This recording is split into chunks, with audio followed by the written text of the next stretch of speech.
الرحمن الرحيم يا أيها الذين آمنوا اتقوا الله حق تقاته ولا تموتن إلا وأنتم মুসলিমুন। সাদাকাল্লাহুল আজিম। সর্বপ্রথম সেই মহান মুনিবের দরবারে লাখ কোটি শুকরিয়া আদায় করে যে মহান রব্বুল আলামিন শত ব্যস্ততার মাঝ দিয়ে দুনিয়ার সমস্ত কাজ থেকে ফারেক করে পবিত্র জুমার নামাজ আদায় করার উদ্দেশ্যে জুমার পূর্ববর্তী মসজিদে সমবেত হয়ে আমলের নিয়তে কিছু কথা বলার এবং শোনার তৌফিক যে মহান মুনিব দান করলেন, ওই মহান মুনিবের দরবারে শুকরিয়া আদায় করে সবাই বলে আলহামদুলিল্লাহ। দুরূদ ও সালাম পাঠ করে মানবতার মুক্তির দিশারি সাইয়্যিদুল মুরসালিন আশরাফুল আম্বিয়া খাতামুন নবীন মরদুল আল বিশ্বনবী মুহাম্মদুর রাসূলুল্লাহ সাল্লাল্লাহু আলাইহি ওয়াসাল্লাম। আমি আপনাদের সামনে মহাগ্রন্থ আল কুরআনুল কারীমের সূরা আল ইমরান থেকে একটি আয়াতে মুকদ্দাস তেলাওয়াত করেছি, আয়াত নম্বর 102। এরই আলোকে সংক্ষিপ্ত পরিসরে কিছু কথা বলবো ইনশাআল্লাহ। ওমা তাওফিক ইল্লা বিল্লাহ আলাইহি তাওয়াক্কালতু ওয়া ইলাইহি উনীব। আল্লাহ রাব্বুল আলামিন এর কি শান! এই পৃথিবীর বুকে বিভিন্ন শ্রেণীর মানুষ বাস করে। এই মানুষগুলোকে আমরা স্বভাবত যে চারটে শ্রেণী দেখতে পাই। একটা হলো কাফের, এই কাফের। আরেকটা হলো জালেম, এই জালেমটা মুসলমানের ভিতরেও থাকতে পারে, কাফেরের ভিতরে থাকতে পারে, আবার মুনাফিকের ভিতরেও থাকতে পারে। আরেকটা হলো মুনাফিক, একটা হলো ইমানদার। সুতরাং এই যে বিষয়টা, এই আল্লাহ রাব্বুল আলামিন মহাগ্রন্থ আল কুরআনুল কারীমের কোথাও এই পৃথিবী জালেম দিয়ে ভরা, ম্যাক্সিমাম লোক জালেম থাকার পরেও, ম্যাক্সিমাম লোক কাফের থাকার পরেও আল্লাহ রাব্বুল আলামিন কুরআনুল কারীমে কোনো জায়গায় ইয়া আইয়ুহাল্লাযীনা কাফারু বলে ডাক দেয় নাই, দেশে দেয় নাই যে কাফের কোন শোনো তা বলে নাই। ইয়া আইয়ুহাল্লাযীনা যালামু বলে ডাক দেয় নাই, ডাক দিয়েছেন আল্লাহ রাব্বুল আলামিন ভালোবেসে ইমানদারদেরকে। ইয়া আইয়ুহাল্লাযীনা আমানু, হে ইমানদারগণ। কাদেরকে ডাকছে? ইমানদারদেরকে ডাকছে। এখন আল্লাহ ডাক দিচ্ছে, আল্লাহটাকে সাড়া দেওয়ার দরকার আছে কিনা? আছে। আমরা যখন রাত 12টার সময় ঘুমিয়ে রয়েছি, রাত 12টা 1টার সময় যখন মাথার কাছে ফোন রয়েছে, হঠাৎ করে ফোন বেজে উঠলো, ঘুম ঘুম ভাবে ফোন রিসিভ করে সালাম দেওয়ার কথা অনেক সময় ভুলে যায়। এই হ্যালো, কে বলছেন? এরকম হয় না? ঘুম, চোখে তো ঘুম, ঘুমের ভিতরে থাড়ুমুড়ো খেয়ে উঠে আতঙ্ক অবস্থায় উঠে ফোন রিসিভ করে হ্যালো, কে বলছেন? অপার প্রান্ত থেকে আওয়াজ হলাম, আমি বাংলাদেশের বর্তমান প্রধান উপদেষ্টা ডক্টর ইউনূস বলছি। এখন কি আর ঘুম থাকবে? চোখে ঘুম থাকবে? এখন কিন্তু আর ঘুম থাকবে না। এখন পরে বলো, স্যার আসসালামু আলাইকুম, স্যার আসসালামু আলাইকুম, স্যার এত রাতে ফোন দিচ্ছেন, কি অবস্থা? এখানেই কি শেষ? এখানেই শেষ না। সকালবেলায় যখন আপনি চার দোকানে যাবেন, চার দোকানে যেয়ে দেখবেন গল্প শুরু হয়ে যাবে। এই তোরা তো আমার চিনলি না, আমার ফোনে কে কল দেয় দেখ, ডক্টর ইউনূস ফোন দেয় রাতটা 12টার সময়, তোরা তো আমার চিনিস না, দেখ কে ফোন দেয়, আমার পাওয়ার কত, এরকম বলে কি না? বলবে। কিন্তু এই আকাশের মালিক, জমিনের মালিক, জান্নাতের মালিক, জাহান্নামের মালিক, আপনার হায়াতের মালিক ওই আল্লাহ রাব্বুল আলামিন আপনাকে আমাকে ডাক দিচ্ছে। ইয়া আইয়ুহাল্লাযীনা আমানু, হে ঈমানদারগণ, আল্লাহটাকে সাড়া দেওয়ার দরকার আছে কিনা? আছে না? সাড়া দিতে হবে। সেটা কিভাবে সাড়া দিবেন? আল্লাহ রাব্বুল আলামিন বলছেন ওই বান্দাদেরকে ডাক দেব, ইয়া আইয়ুহাল্লাযীনা আমানু, হে ঈমানদারগণ, ইত্তাকুল্লাহ, আমি আল্লাহ, আমাকে ভয় করো। কাকে ভয় করতে বলতেছে? আল্লাহকে ভয় করতে বলেছে। হাক্কা তুকাতিহি, যেমন ভয় করলে লাগে না প্রতিটা সেক্টরে আল্লাহ আছে, আল্লাহ আমাকে দেখতেছেন, আমার কথাগুলো ফেরেশতাগণ রেকর্ড করতেছেন, লিপিবদ্ধ করতেছেন, এই চিন্তা নিয়ে চলে। আল্লাহ পাক বলছেন, এরপরে বলছেন ওয়ালা তামুতুন্না ইল্লা ওয়া আনতুম মুসলিমুন, আর মুসলমান না হয়ে মৃত্যুবরণ করে না। অর্থাৎ এখানে বোঝা যাচ্ছে যে ঈমান আনয়ন করলেই পরিপূর্ণ মুসলমান হয় না। বুঝছেন? পরিপূর্ণ মুসলমান হয় না। জাহান্নাম থেকে আমরা যারা মসজিদে আসছে, আমরা জাহান্নাম থেকে মুক্তি চাই কিনা? জাহান্নাম থেকে মুক্তি চাই, আল্লাহ মুক্তি দিয়ে দিক, সকলে বলেন আমিন। তো জাহান্নাম থেকে বাঁচতে হলে আপনি ঈমান এনেছেন, এইটাই শেষ না, এইটাই যথেষ্ট না। ঈমান হলো ইসলামে প্রবেশের জন্য রাজতরুণ একটা গেট। ওই গেটের নাম, যে গেটটি ইসলামের ভিতরে প্রবেশ করতে হয়, এই গেটটার নামই হলো ঈমান। ওই গেটটার নাম কি? ঈমান। এই ঈমান আনার পরে যদি আপনি ঈমান এনেছেন, ঈমান আনার পর যদি আপনি মনে করেন যে আমার দায়িত্ব শেষ হয়ে গেছে, তাহলে কি ভুল করলেন না সঠিক করলেন? আপনি ভুল করলেন। ঈমান আনার পরে দায়িত্ব শেষ না, ঈমান আনার পরে দায়িত্ব সবেমাত্র শুরু হলো, ঠিক কি না? ঈমান আনার পরে দায়িত্ব সবেমাত্র শুরু হলো। আপনি ঈমান আনবেন, বা ইসলামে প্রবেশ করবেন কি আপনার মত মতো না নবী সাল্লাল্লাহু আলাইহি সাল্লামের দেখানো আদর্শ মতো? কার আদর্শ মতো? আপনার মত মতো কি মানানবেন? কালেমা কি আপনার মত মতো পড়বেন না নবী সাল্লাল্লাহু আলাইহি সাল্লামের দেখানো আদর্শ মতো পড়বেন? নবী সাল্লাল্লাহু আলাইহি সাল্লামের দেখানো আদর্শ মোতাবেক আপনাকে পড়তে হবে। তার কারণ আল্লাহ রাব্বুল আলামিন আপনাকে আমাকে নির্দেশ দিয়েছেন, লাকাদ কানা লাকুম ফি রাসূলিল্লাহি উসওয়াতুন হাসানাহ লিমান কানা ইয়ারজুল্লাহ ওয়াল ইয়াউমাল আখির ওয়া যাকারাল্লাহা কাসীরা। ও পৃথিবীর মানুষেরা, ঈমানদারেরা, তোমাদের জন্য সকল সেক্টরে পালনীয় একমাত্র অনুকরণীয় হলো নবী মুহাম্মদ সাল্লাল্লাহু আলাইহি সাল্লামের জীবনী, তার আদর্শ। তাহলে নবী মুহাম্মদ সাল্লাল্লাহু আলাইহি সাল্লাম যেভাবে আপনাকে আমাকে ইসলাম আনতে বলেছেন, ইসলামে প্রবেশ করতে বলেছেন, ইমান আনতে বলেছেন, ওইভাবে আনার দরকার আছে কিনা? ইসলামের গণ্ডির বাইরে আপনি যত ইবাদত করেন না কেন, ইসলামের সিস্টেমের বাইরে, রাসূল করিম সাল্লাল্লাহু আলাইহি ওয়াসাল্লামের দেখানো পদ্ধতির বাইরে, তরিকার বাইরে যত ইবাদত করেন না কেন, ওই ইবাদতের এক পয়সা মূল্য নেই। আছে? আল্লাহ রাব্বুল আলামিন কুরআনুল কারীমের ভিতরে বলছেন, সূরা আল ইমরানের 85 নম্বর আয়াতের ভিতরে বলছেন, ওমাই ইয়াবতাগি গায়রাল ইসলামি দীনান ফালান ইউকবালা মিনহু ওয়া হুয়া ফিল আখিরাতি মিনাল খাসিরিন। ইসলাম বাদ দিয়ে তোমরা যে জীবন ব্যবস্থা তলাশ করো, ইসলামের পদ্ধতি বাদ দিয়ে তোমরা যে ইবাদত বন্দিগি করো, বুঝছেন কথা? আল্লাহ বলছেন ওগুলো আমার কাছে কখনো কবুল হবে না, ফালাই ইউকবালা মিনহু, কখনো কবুল হবে না। আর কিয়ামতের ময়দানে যে সমস্ত মানুষ ক্ষতিগ্রস্ত হবে, এই ক্ষতিগ্রস্ত মানুষদের ভিতরে তোমরাও শামিল হয়ে যাবে। ক্ষতিগ্রস্ত মানুষ কারা হবে? যারা জাহান্নামে যাবে, এরাই হলো ক্ষতিগ্রস্ত। না কিয়ামতের ময়দানে যারা জান্নাতে যাবে, ওরা কি ক্ষতিগ্রস্ত? ওরা ক্ষতিগ্রস্ত না সফল কাম? ওরা হলো সফল কাম। যারা জাহান্নামে যাবে, এরাই হলো ক্ষতিগ্রস্ত। এই জন্য ক্ষতির থেকে বাঁচার জন্য আল্লাহ প্রদত্ত, রসুল প্রদর্শিত ইসলাম আপনাকে আমাকে মানতে হবে। সব জায়গায় না এক জায়গায়? সব জায়গায় মানতে হবে। সিস্টেমের বাইরে ইবাদতের কোনো মূল্য নেই। যেমন আপনি নামাজ পড়বেন, আপনি এখন নামাজ পড়তে আসছেন, মসজিদে ঢুকলেন, ঢুকেই আপনি রুকু করে ফেললেন, রুকু করে সিজদা দিয়ে দিলেন, নামাজ কি হবে? হবে? নামাজ হবে না। তা নামাজের ভিতরে রুকু আছে কিনা, সিজদা আছে কিনা? রুকু সিজদা আপনি করেননি, রুকু সিজদাতে উঠে এবার কিরাত পড়লেন, হবে? হবে না। তার কারণ এই পদ্ধতি আল্লাহ রাব্বুল আলামিনের হাবিব আপনাকে আমাকে শিখায় নাই। এই জন্য তাকবীরে তাহরিমা না বেঁধে, কিরাত না পড়ে, সূরা ফাতিহা না পড়ে, কিরাত না পড়ে যদি কেউ রুকু করে, তাহলে তার নামাজ কিন্তু হবে না। হবে? হবে না। অনুরূপভাবে ইসলাম যদি আপনি আমি ঠিক মতো না মানি, তাহলে কিন্তু হবে না। যদি কোনো ব্যক্তি আজকের যে মাস আছে, এই মাসে হজ করতে যাই, হজ হবে? যদি হজে গেল, মক্কা শরীফে যাচ্ছে, কাবা শরীফ তওয়াফ করতেছে, হজের যাবতীয় কাজকর্ম করতেছে, হজ কোথায় করতে যায়? মক্কায় না? কোথায় যায়? মক্কায়। এখন যাচ্ছে কোথায়? মক্কায়। তো এখন মক্কায় হজ করতে গেলে কি হজ হবে? হজ হবে না। হবে কি উমরা? উমরা করতে গেলে হবে, হজ করতে গেলে হবে না। হজের সকল কাজ যদি আপনি সম্পাদন করেন, তারপরে হবে না। কেন হবে না? নবী মুহাম্মদ রাসূলুল্লাহ সাল্লাল্লাহু আলাইহি সাল্লাম এই মাসে হজের কথা বলেন নাই, আল্লাহ এই মাসে হজের কথা বলেন নাই। নির্দিষ্ট মাস নির্ধারণ করে দিয়েছেন, সেই সময় যেতে হবে। অনুরূপভাবে আপনি আবার মন মতো যদি ইসলামে প্রবেশ করলে কিন্তু মুমিন হওয়া যাবে না। মুমিন হওয়া যাবে না। এই জন্য আল্লাহ ডাক দেবো, ইয়া আইয়ুহাল্লাযীনা আমানু, হে ঈমানদারগণ, বলে লাস্টে বলছে ওয়ালা তামুতুন্না ইল্লা ওয়া আনতুম মুসলিমুন, হে ঈমানদারগণ, তোমরা মুসলমান না হয়ে জীবন কবরে এসো না, মৃত্যুর দ্বার প্রান্তে তোমরা মুসলমান না হয়ে এসো না। তার কারণ মুসলমান, মুসলিম কাকে বলা হয়?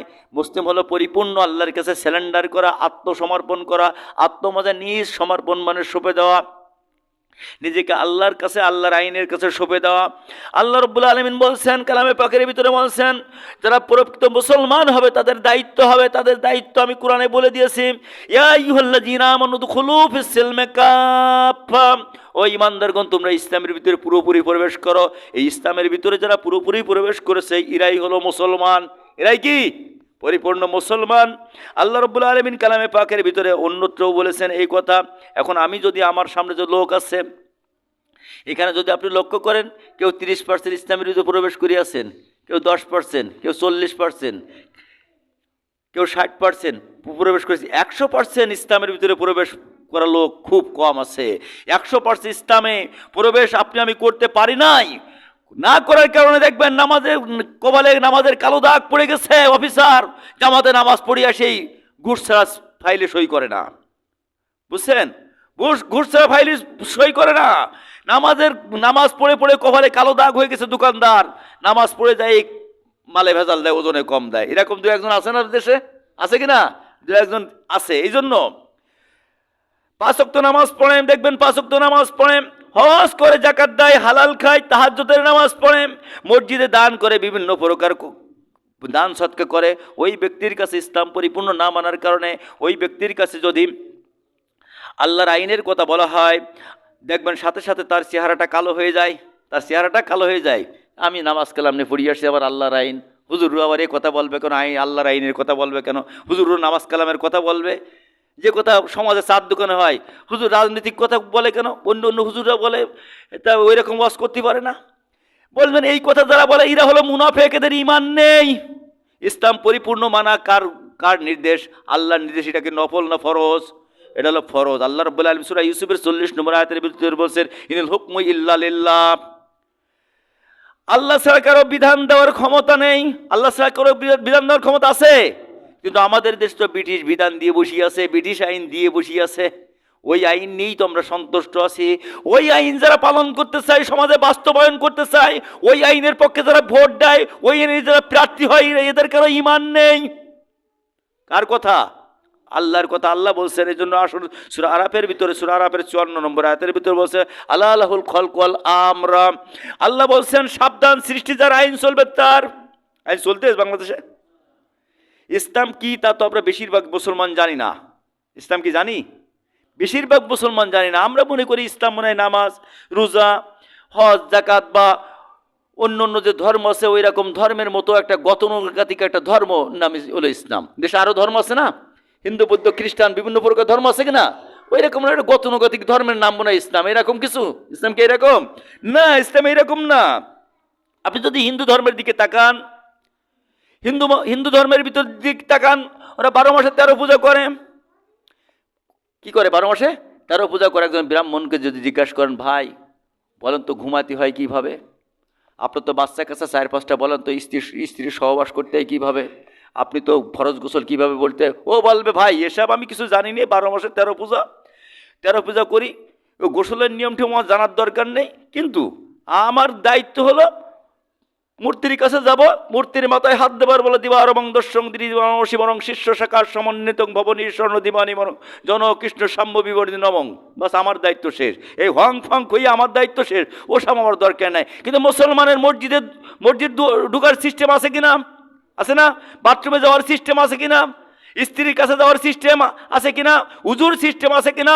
বেচা কিনা করার সিস্টেম আছে কিনা? এই সব মিলে কিন্তু ইসলাম। আর এই সবগুলো যে মানে এইটি হলো মুসলমান। রাজনীতিটা বাদ নাকি? রাজনীতিটা বাদ, ওইটি বাদ দিয়ে রাখি আপাতত, দেখি সামনে যায়। আপনারা মনে করেছেন প্রতি সপ্তাহে একবার যারা খ্রিস্টান আছে এরা গির্জায় যাবে, গির্জায় যায় হং বং সং কই চলে আসবার দায়িত্ব শেষ হয়ে যায়।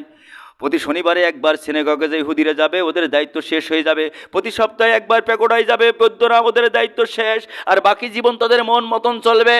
মুসলমানের কপাল কেন পড়েছে?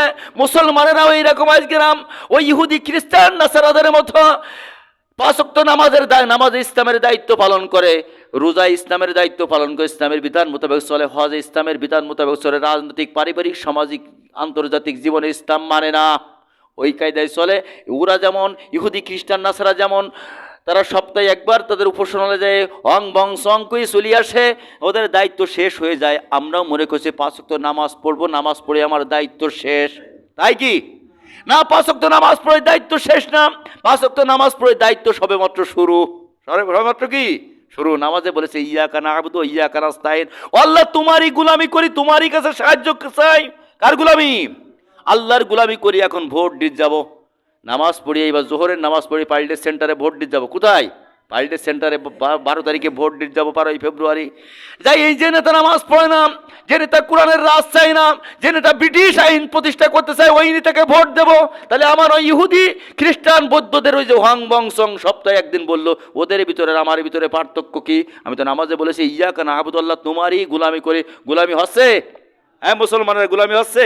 গোলামি কিন্তু হচ্ছে না। আল্লাহ বলছে আপনি মুসলমান হও, মুসলমান হয়ে চলে আসো। মুসলমান না হয়ে কবরে এসো না। মুসলমান কাকে বলা, ইসলাম কি, এটা আপনাকে আমাকে জানতে হবে। আল ইসলাম হুয়া ফি তিলকা শারাই আল্লাতী ইয়াতাহাক্কাকু বিহা সালাম। ইসলাম বলা হয় এমন কতিপয় নিয়মের নাম, যে নিয়মগুলো সমাজে প্রতিষ্ঠা করলে সমাজের শান্তির ছাই লাভ হয়ে যায়। জিনার আইন সমাজে প্রতিষ্ঠা করলে জিনা খুঁজে পাওয়া যাবে না, মদের আইন সমাজে প্রতিষ্ঠা করলে মদখোর খুঁজে পাওয়া যাবে না, ঘুষির আইন সমাজে প্রতিষ্ঠা করলে ঘুষখোর খুঁজে পাওয়া যাবে না। এই যে দুর্নীতির আইন সমাজে প্রতিষ্ঠা করলে আর দুর্নীতিবাজ খুঁজে পাওয়া যাবে না। এই আইন প্রতিষ্ঠাতা করার নাম হলো ইসলাম, বুঝছেন? আর ইসলাম হুয়া ফি তিলকা শারাই আল্লাতী ইয়াতাহাক্কাকু বিহা সালাম। এই জন্য আপনাকে আমাকে ফিরে আসতে হবে। আল কুরআন হুয়া দুস্তুরুন, কুরআন হলো আমার সংবিধান, না ব্রিটিশ সংবিধান। কুরআন বাদ দিয়ে যারা ব্রিটিশ সংবিধান মানে, কুরআন বাদ দিয়ে যারা ব্রিটিশ সংবিধান প্রতিষ্ঠার আন্দোলন করে, এরা মুসলমান হতে পারে না। স্পষ্ট কথাবার্তা। তার কারণ আমি কথা বলতেছি নেটের সামনে, কিসের সামনে? নেটের সামনে। তাম পৃথিবীকে মেসেজ দিয়ে দিলাম, কুরআন বাদ দিয়ে যারা মানব রচিত আইন সমাজে প্রতিষ্ঠার আন্দোলন করে, এরা অন্য কিছু হতে পারে, পরিপূর্ণ মুসলমান হতে পারে না। স্পষ্ট কথাবার্তা। তার কারণ কোরআন পরিপূর্ণ মানা কি? ফরজ। পরিপূর্ণ মানা ফরজ। ওই কোরআনের ভিতরে রাজনীতি আছে কিনা? ওই কোরআনের ভিতরে অর্থনীতি আছে কিনা? ওই কোরআনের ভিতরে সমাজনীতি আছে কিনা? ওই কোরআনের ভিতরে পরিবার নীতি আছে কিনা? এগুলো তারা অস্বীকার করে মানব রচিত আইন দিয়ে সমাজ পরিবর্তন করতে চায়। আল্লাহ রাব্বুল আলামিন কালামে পাকের ভিতরে বলছেন, সূরা জুমারের 85 নম্বর আয়াতের 65 নম্বর আয়াতের ভিতরে আল্লাহ বলছেন, ওয়ালাকাদ উহিয়া ইলাইকা ওয়া ইলাল লাযিনা মিন ক্বাবলিকা লাইন আশরাকতা লাহাবাতান্না আমালুকা ওয়া লা তাকুনান্না মিনাল খাসিরিন। ও নবী, আমি আপনার প্রতি ওহী করেছি, আপনার পূর্বে যত আম্বিয়া কিরাম আলাইহিস সালাম এসেছিল ওদের কাছে আমি ওহী করেছিলাম। কি ওহী করেছিলাম? যদি তোমরা শিরিক করো আমি তোমাদের সমস্ত আমলনামা নষ্ট করে দেব, ধ্বংস করে দেব। শিরিক মানে কি? পার্টনারশিপ। অর্থাৎ আল্লাহর থেকে নামাজ নিলাম আর আইনটা নিলাম ব্রিটিশ থেকে, মানে আল্লাহর যে আইন ভালো না, আমি তাই বুঝাতে চাই যে ও বলে যে আল্লাহর আইন ভালো না, আল্লাহর নামাজ ভালো, রোজার ভালো, আল্লাহর তাবলিগ ভালো, আল্লাহর হজ ভালো, আল্লাহর জাকাত ভালো, আল্লাহর রাজনীতিটা ভালো না, আল্লাহর কোরআনের ভিতরে যে চোরের আইন আছে সেটা ভালো না। এইগুলো যারা চিন্তা করে, যারা ব্রিটিশ আইন প্রতিষ্ঠার আন্দোলন করে, এরা আল্লাহর সঙ্গে শিরিক করে। কি করে? শিরিক করে। আর শিরিক যারা করে বলা তাকুনান্না মিনাল খাসিরিন, ময়দানে মহাশরে যারা ক্ষতিগ্রস্ত হবে, এদের ভিতরে তারা অন্তর্ভুক্ত হয়ে যাবে, জাহান্নামী মানুষের কাতারে তারা চলে যাবে। এই জন্য আপনাকে আমায় ফিরে আসতে হবে। আপনাকে আমাকে কী করতে হবে? ফিরে আসতে হবে। এই জন্য আমি আপনাদের কাছে জিজ্ঞাসা করি, নামাজ আপনারা যে জুমার নামাজ পড়তে আসছেন, নামাজ পড়তে বলেছেন কে? ইযা নুদিয়া লিস-সালাতি মিন ইয়াউমিল জুমআতি ফাসাউ ইলা যিকরিল্লাহি আইনকার। আর ওই আল্লাহ বলেছেন, ইনিল হুকমু ইল্লা লিল্লাহ আলা লাহুল খালকু ওয়াল আমর। সাবধান, সৃষ্টি যার আইন চলবে তার, ওইটি আপনি মানবেন আর এইটি মানবেন না। ইমানদার কি হওয়া যাবে? আপনি চার দোকানে বসে সমালোচনার সুযোগ নেই, আপনাকে গুনার সুযোগ রফিকুল ইসলামের নেই। আপনাকে পরোয়া করি না, আমি পরোয়া করি কাকে? আল্লাহকে। আমি দুনিয়ায় চিরকাল থাকতে আসিনি, চিরকাল থাকা যাবে? এখানে যারা উপস্থিত আছে 100 বছর পরে কেউ বেশি থাকবেন বলে আমার ধারণা নেই। আছে? আমি তো থাকবো না, আপনারা থাকবেন? থাকবেন? 100 বছর পরে আমার পাওয়া যাবে না, 200 বছর পরে আমার কবরের চিহ্ন পাওয়া যাবে না, 300 বছর পরে আমার নাম নিশানা কেউ বলবে না। বলবে না, কেউ বলবে না। তার কারণ 300 বছর পর তো এই প্রজন্ম কেউ থাকবে না, তো আমার চেনবে কি, জানবে কি? সুযোগ আছে? সুযোগ নেই। সুতরাং আবাদুল আবাদ জিন্দেগি জান্নাতে যেতে যায়, ঠিক কিনা? আল্লাহ কবুল করেন, সকলে বলেন আমিন। তো জান্নাতে যেতে গেলে যে আল্লাহ থেকে নামাজ নিয়েছি, যে আল্লাহ থেকে রোজা নিয়েছি, ওই আল্লাহ থেকে রাজনীতি নেওয়া লাগবে, ওই আল্লাহ থেকে সমাজনীতি নেওয়া লাগবে, ওই আল্লাহ থেকে অর্থনীতি নেওয়া লাগবে, ঠিক কিনা? যদি আমরা পারি তবে আমরা মুসলমান। আল্লাহ বলছে, ওয়ালা তামুতুন্না, তোমরা মৃত্যুবরণ করো না ইল্লা ওয়া আনতুম মুসলিমুন। মুসলমান না হয়ে, পরিপূর্ণ আত্মসমর্পণকারী, পরিপূর্ণ স্যালেন্ডারকারী না হয়ে তোমরা মৃত্যুবরণ করি না। তার কারণ মৃত্যুবরণ করলে কিন্তু খবর আছে। শুধু জুব্বা মাথায় দিয়ে, জুব্বা গায়ে দিয়ে, মাথায় পাগড়ি দিয়ে, মুহতামিম সেজে জাতিকে বিভ্রান্ত করা যাবে না। ইসলাম আসছে এ জাতির বিজয়ের জন্য, এ জাতির ভাগ্য থেকে জাহান্নাম দূরীভূত করে জান্নাতে নেওয়ার জন্য, ঠিক কিনা? কোরআন চাই, কোরআন আপনাকে আমাকে ডাক দিচ্ছে কোথায়? জান্নাতে। কোথায়? জান্নাতে। আল্লাহ রাব্বুল আলামিন কালামের ভিতরে বলছেন, সূরা বাকারা 38 নম্বর আয়াতের ভিতরে আল্লাহ বলছেন যে আমার পক্ষ থেকে তোমাদের কাছে হিদায়াতের বাণী যাবে। ফামান তাবিয়া হুদাইয়া ফালা খাউফুন আলাইহিম ওয়ালা হুম ইয়াহজানুন। যারা ওই হিদায়াতের বাণী মহাগ্রন্থ আল কোরআন ইত্তেবা করবে তাদের কোনো ভয় নেই, চিন্তাও নেই। যে জান্নাতে আদম তুমি ছিলে, হাওয়া তুমি ছিলে, ওই জান্নাত তোমার বংশধরও আসবে। তাহলে ওই কোরআন ইত্তেবা সম্পূর্ণ করার দরকার আছে কিনা? শুধুমাত্র ভোটটা বাদ দিয়ে করবেন। ভোটটা বাদ দিয়ে যদি করেন আপনি, 30 বছর 40 বছর নামাজ পড়েছ, নামাজের কোনো মূল্য নেই। কোরআন হাতে করে নিয়ে বললাম ও নামাজের কোনো মূল্য নেই।